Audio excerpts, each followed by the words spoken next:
Hi, it's Colin Cowherd. I started The Volume to bring you some of the most authentic voices in sports.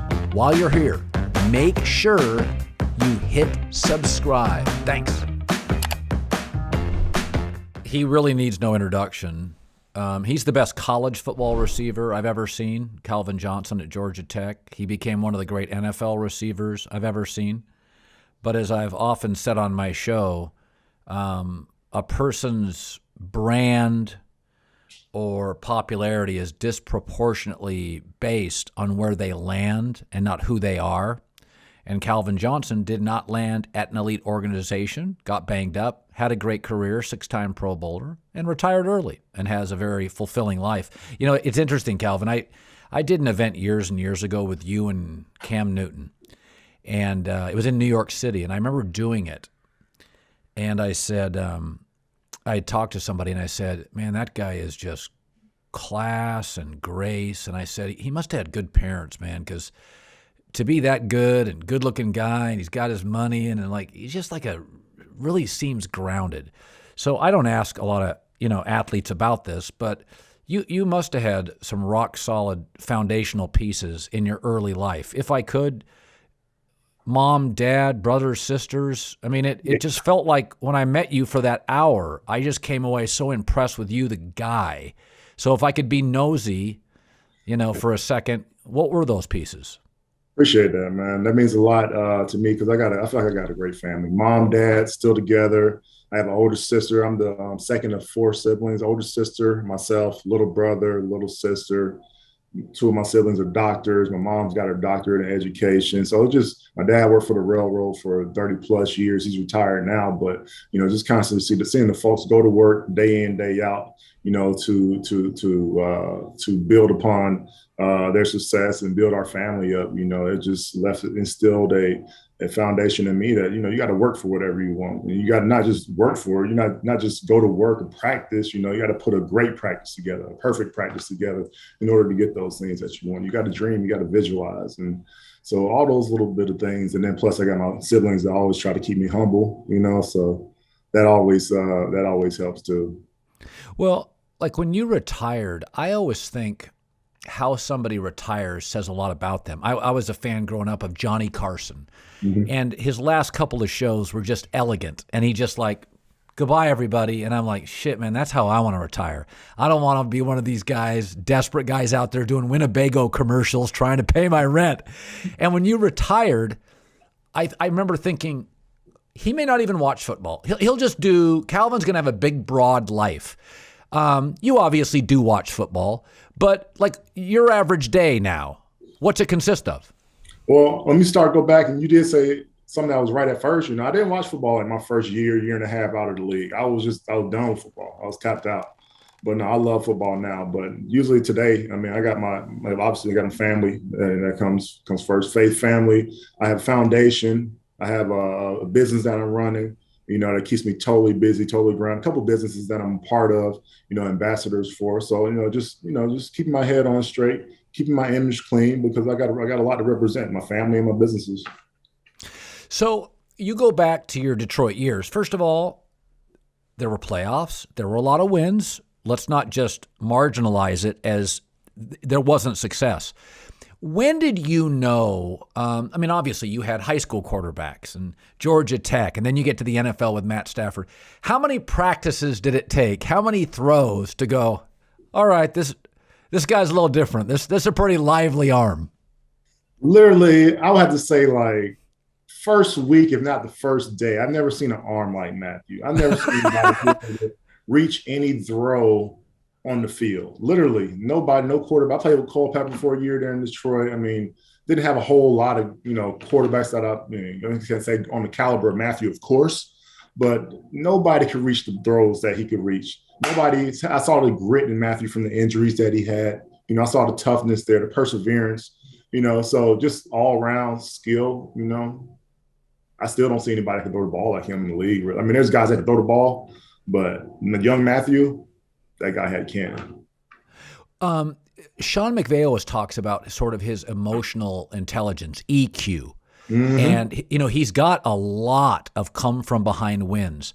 What was he like in the huddle, fourth quarter, down 4, 2 to go? What was he like, Calvin? Come on, guys. That's the void.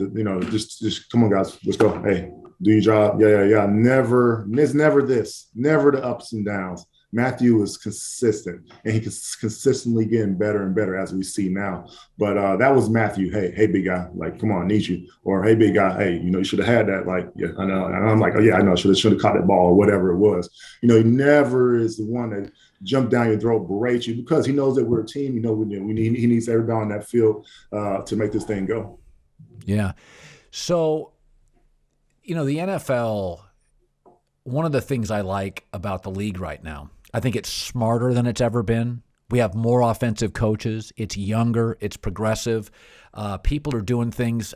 Football now, there's these jet sweeps and McVay and Kyle Shanahan. There's so many different things I see. And, do you ever think to yourself, just schematically, like, man, I didn't use about 30% of my game, or are you happy with how you were mostly used? There are some times where I'm like, man, I wish I would have got to run the ball a little more sometimes, or hit the reverse sweeps. My biggest thing is that one thing I noticed for myself is I love to play in the slot.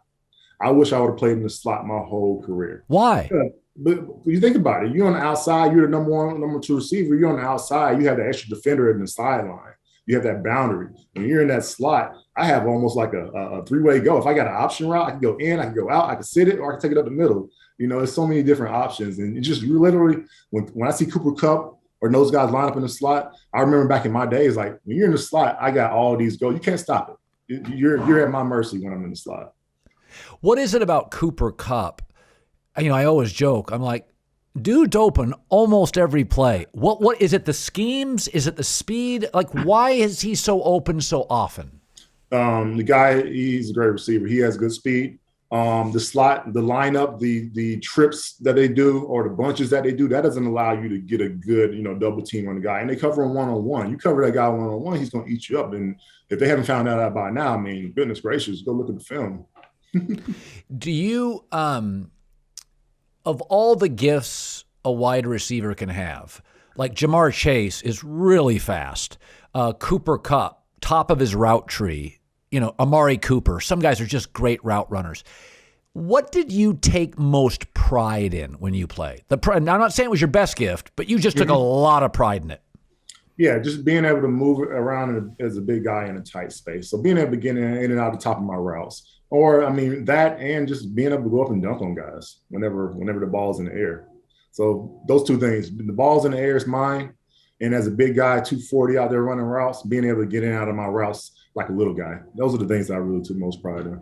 Listen to this. New Yorkers bet over $150 million the first weekend sports betting apps went live. But as hot as sports betting apps are, you want to hear something else that's even hotter? It's called Masterworks. Gives you access to one of the exciting investments on earth right now.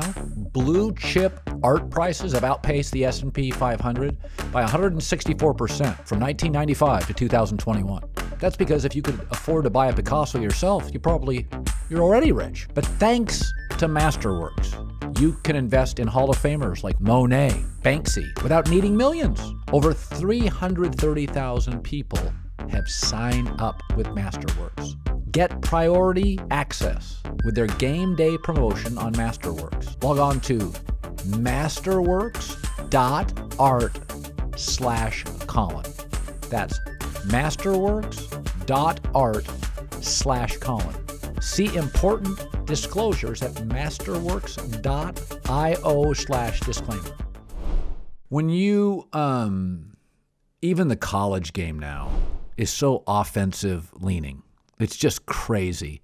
I remember at Georgia Tech, I remember saying this on the air. I'm like, you guys, they don't even run a friendly wide receiver offense. I'm like, if you looked at most of your highlights, you were coming back for the ball, and I said, this guy's just going to explode in the NFL. When you chose Georgia Tech, there were programs throwing the ball a lot. Why did you choose them?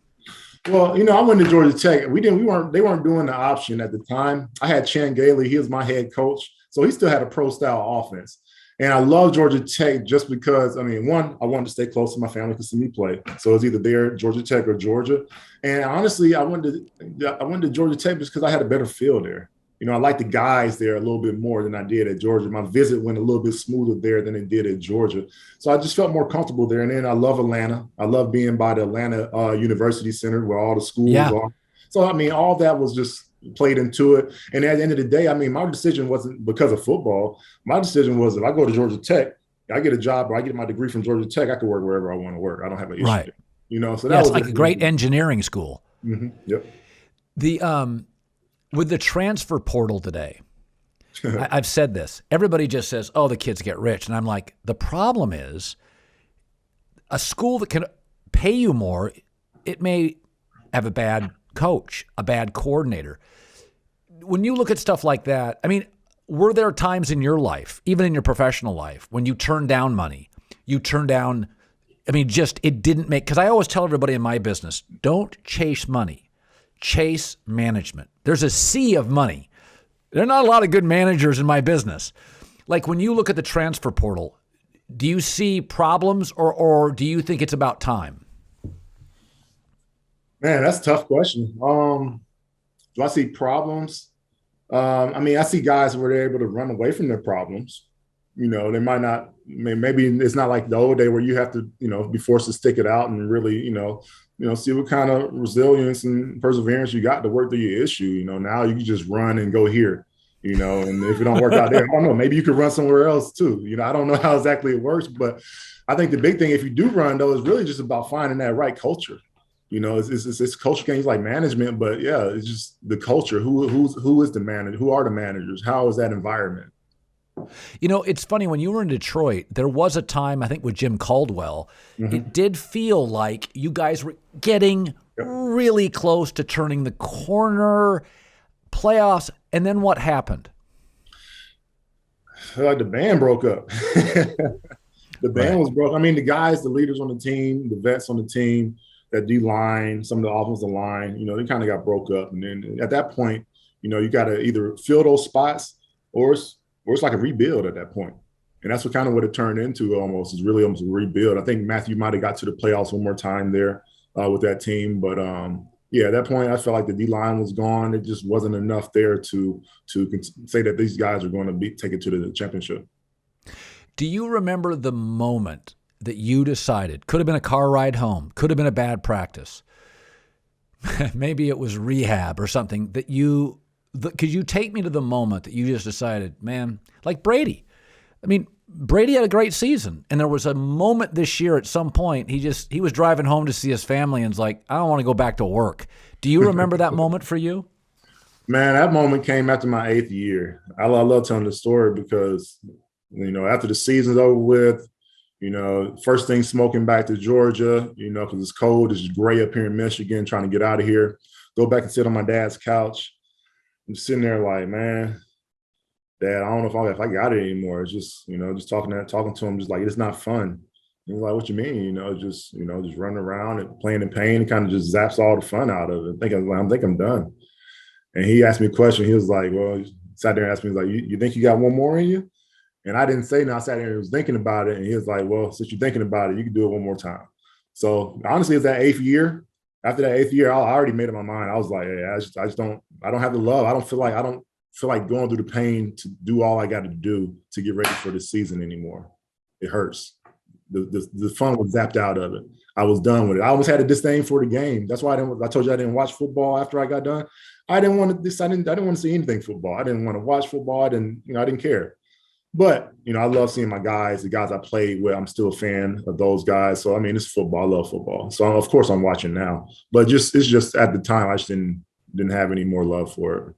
Yeah, I totally get that. Listen, it was breaking you physically. Mm-hmm. Yeah, that changes your quality of life. Right.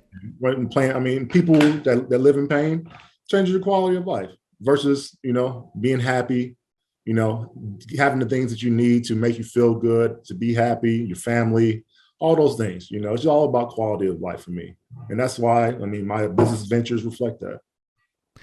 When, sometimes like a guy like me, I would watch your career and say, oh, that may have been his happiest, or that may have been his happiest. But if you, categorized the moments that it could have been a win, it could have been a moment, do you have one or two where I would be surprised that I would be like, really? And there was something about a relationship or a moment that just, as I say it, it comes into your head and you think, God, that was when football was at its best for me. Yeah, I've got to say it's easy. That's easy. When we were playoff bound, we were over in England playing like the Falcons and stuff like that. It was awesome because we were all hanging out in London, partying, just all the starters on the squad, really. And I'm like, this is where it's at. This is a squad that's going to take us to the Super Bowl. This is a squad that's going to get us to the playoff. If we want to go where we want to go, these are the guys here in this room. Maybe there's another addition or two, but that's when we were feeling like, yeah, we got what we need right here in house to take it where we want to be. Was it a mix of old and young guys? Yes. Yep. You got the Dominic Raiolas. You got the Ndamukong Suhs, it's probably like older, middle range, and then a couple young guys too. Yeah.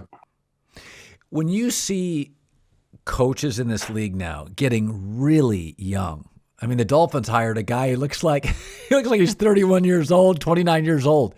Right. Do you because I do think certain coaches have a presence. I think it's really valuable, Calvin, like in college football, like Mario Cristobal or Jim Harbaugh. They walk into a room to recruit you. They have a presence. Right. Maybe it doesn't matter as much in the NFL, but I do look at some of these coaches and I'm like, man, they look like they would be one of my kids. And how much does that matter? Presence, personality, beyond the schematics. Does that stuff matter? I think that, yeah, you want to have a presence. But I think at the end of the day, as long as you're honest with your guys and your guys have a sense of authenticity for you, I think that they can give over the fact that, hey, a couple of them might be older than you. I think about Kellen Moore. Kellen Moore is like a baby out there. Kellen Moore we're in the same locker room. I can't fathom him being a head coach, but he's on that track though. Right. So kudos to him. But I think that for him in that situation, he's not the biggest guy, but he can command the respect of the locker room if he communicates with all of his players, and he keeps it real. He doesn't treat one player or a group of players different than the rest. By the way, you're involved in a business researching how cannabis helps players with pain. So my mom was a nurse. When she was from Great Britain, she moved over here at 14 years old to the States, and then had me years later. But she was pretty progressive on that kind of stuff, because she'd seen people in chronic pain. Mm-hmm. And in your research, if I didn't know anything about cannabis, when you started researching it, what are the one or two things that initially surprised you? First thing that ever surprised me about cannabis is that we have a system built into our bodies that accepts cannabinoids. You heard of your endocannabinoid system? So that's where I start out with people. I tell them to understand your endocannabinoid system and how cannabis interacts with the human body. That's the first thing. And then we have further conversation beyond that and really get into the different cannabinoids and the different things that make cannabis have the effect it has on the body. And another thing, people think about cannabis as, you just smoke it. Okay, it has a negative stigma. We're here to highlight the healing powers of the plant. And there's different applications of the plant too. It's not just you go smoke it and roll it up. There's topicals. There's tinctures that kids use to help them with seizures. We've heard of Charlotte's Web. Those guys are doing a great thing because they're allowing, kids to have issues to actually consume. And the kids aren't getting high, but it's calming them down and doing what it needs to do for the kids to have a quality of life. That's what it's all about. Endocannabinoid system knows where I'll start. Yeah, I don't even know how to spell that, Calvin, but I'm going to Google it the minute I get off this. Please do. When did you first connect with it? When did you start being interested in that business? I first started being interested in the business, say, probably 6, 7, 8 years ago. Shortly after I retired, around when I retired, I always had an interest in it. I experimented with cannabis in college, but it really wasn't until I really got to understand that, hey, this thing has different applications. Oh, really? Let's get down to the science of this. So it's funny, you have a mom in the medical field. What was her reaction to your parents? And, you've said you had doctors in the family, and it's like, Calvin's getting into the cannabis business. And what was their initial reaction? I was shunned. Mom was like, what are you? My mom didn't like it 100. My mom did not like it one bit. But really, it's just all about educating people. My mom's from the South Bible Belt. Obviously my mom's Black, but we've been disproportionately affected by this. So obviously in Black families in the South, it is really probably not going to be okay to be messing around with cannabis. But after educating her on the healing powers of the plant, mom's now asking me, hey, can you bring that topical down when you come? My knee's a little sore, it's been working for her. Uncles, hey, can you send me some of that topical? It's just, it's working. There's applications, and it's working for people's pain and swelling and different variety of issues. Now, you're in Michigan right now, right? Yes, sir. Now, you're from the South. You chose Georgia Tech for the South. My wife's from Michigan. And you stayed up in cold Michigan. Why? What was it about the state that attracted you? Business keeps me here. I mean, all my adult life has been here. I've been here since 20, 21 years old. So I've lived my whole adult life up here. I've grown to love Michigan. My wife has gotten me out on the snow. I'm from the South, so I don't do anything on ice. But my wife, I'm a snowboarder now. I love it. So Michigan is home for me. Yeah, it's gray right now, but business is great. It's keeping me up and on the up and up. And that's why I'm here. So finally, having watched the Rams some and the Bengals some, do you have a lean in the game? Do you have kind of a lean what you feel? Man, I like both quarterbacks, but Matthew's my guy. I really hope Matthew gets it because I think he deserves it. I've seen him work, been around the guy, great person, great pro. Keeps his nose clean, does his job. I just hope he gets it, man. I really do. But I'm a fan. I'm a fan of the game. I'm a fan of great talent, and there's some great talent on both sides of that ball. But I really do hope Matthew gets it. Calvin, an absolute pleasure as always, man. Appreciate it. Good to see you, Colin.